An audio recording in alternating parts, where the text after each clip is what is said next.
Assalamualaikum warahmatullahi wabarakatuh. Saya di sini akan menjelaskan tentang jenis-jenis tanah yang ada di Indonesia. Tapi sebelum itu, apa sih pengertian dari tanah? Tanah adalah lapisan bumi bagian atas yang terbentuk dari pelapukan batuan dan bahan organik yang hancur oleh proses alamiah. Jenis tanah di Indonesia ada 13.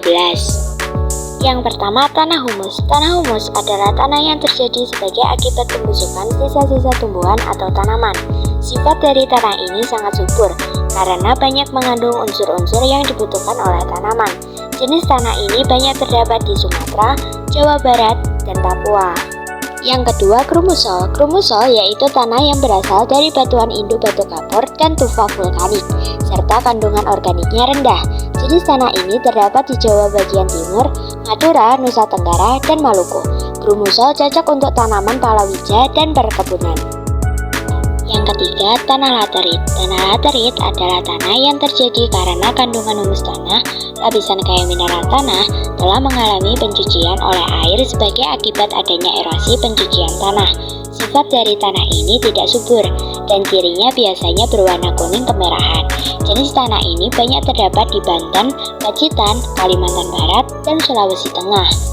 Yang keempat, tanah litosol. Tanah litosol adalah jenis tanah yang terjadi dari batuan beku dan batuan sedimen yang mengalami pelapukan. Tanah ini berbutir kasar dan bahkan berupa kerikil. Tanah ini tidak dapat mengikat air. Itulah sebabnya tanah ini dikelompokkan dalam jenis tanah yang tidak subur. Jenis tanah litosol banyak terdapat di Pulau Sumatera dan Sulawesi. Yang kelima, tanah terra rossa. Tanah terra rossa adalah jenis tanah kapur yang terbentuk sebagai akibat dari pelapukan batuan kapur di sekitar daerah keras. Jenis tanah ini termasuk tanah yang subur di daerah berbatu kapur. Jenis tanah terra rossa banyak terdapat di Jawa Tengah, Jawa Timur, Sulawesi, Sumatera, Nusa Tenggara, dan Maluku. Yang keenam, tanah organosol. Tanah organosol disebut juga tanah gambut, yaitu tanah yang berbentuk sebagai akibat pembusukan tanaman di daerah rawa. Jenis tanah ini termasuk tanah yang tidak subur, banyak terdapat di pantai timur Sumatera, pantai barat dan selatan Kalimantan, dan selatan Papua. Yang ketujuh, tanah renzina. Tanah renzina disebut juga tanah kapur, dan tanah ini terjadi dari bahan induk kapur atau batu endapan kapur setelah mengalami laterisasi lemah. Tanah ini banyak terdapat di Sumatera, Jawa Timur, Jawa Tengah, Nusa Tenggara, dan Maluku. Yang kedelapan, tanah merkel. Tanah merkel adalah tanah yang memiliki ciri liat, campuran kapur dan pasir. Atau dapat dikatakan tanah merkel adalah tanah yang terjadi dari campuran pelapukan batuan kapur, pasir, dan liat. Tanah ini terbentuk sebagai akibat dari curah hujan yang tidak merata. Jenis tanah ini termasuk tanah yang subur dan biasanya kita temukan di sekitar lereng bukit dan dataran rendah. Jenis tanah merkel ditemukan di daerah Solo, Madiun, Kediri, dan Nusa Tenggara. Yang kesembilan, podzol. Podzol memiliki tekstur tanah berupa pasir dengan kandungan bahan organik sedang. Tanah podzol banyak dijumpai di sepanjang sungai-sungai besar Sumatera, Kalimantan, dan Papua. Yang ke-10, latosol. Latosol tersebar luas di Indonesia. Batuan pembentuknya berasal dari batuan beku, sedimen, dan metamorf. Penggunaan lahan umumnya untuk persawahan dan lahan kering, tergantung pada ketersediaan airnya.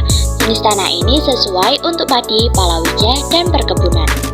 Yang ke-11, aluvial. Aluvial berasal dari endapan lumpur halus cocok untuk padi, palawija, dan perkebunan. Tanah aluvial tergantung asal endapannya, vulkanis atau batu gamping. Jenis tanah ini biasa kita temui di sekitar dataran rendah atau sepanjang aliran sungai. Banyak terdapat di Sumatera bagian timur, Jawa bagian utara, Kalimantan Barat dan Selatan, dan Papua bagian utara dan selatan. Yang ke-12, tanah organik atau gambut, disebut juga tanah organosol atau histosol. Banyak terdapat di Sumatera, Kalimantan, dan Papua. Tanah organik ini umumnya digunakan untuk perkebunan. Dan yang terakhir, vulkanis atau andosol. Vulkanis atau andosol kebanyakan terdapat di Sumatera dan Jawa pada daerah vulkanik aktif, yaitu pada lereng vulkan atas dengan bahan abu vulkanik dan tuf. Penggunaan lahannya untuk pertanian sayuran dan perkebunan. Sekian penjelasan dari saya. Terima kasih sudah menonton sampai akhir. Wassalamualaikum warahmatullahi wabarakatuh. See you next time.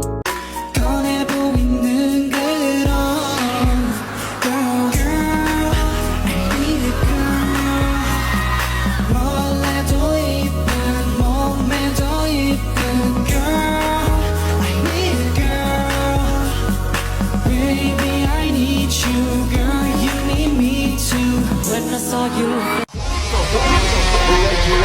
Lah gua mah ganteng.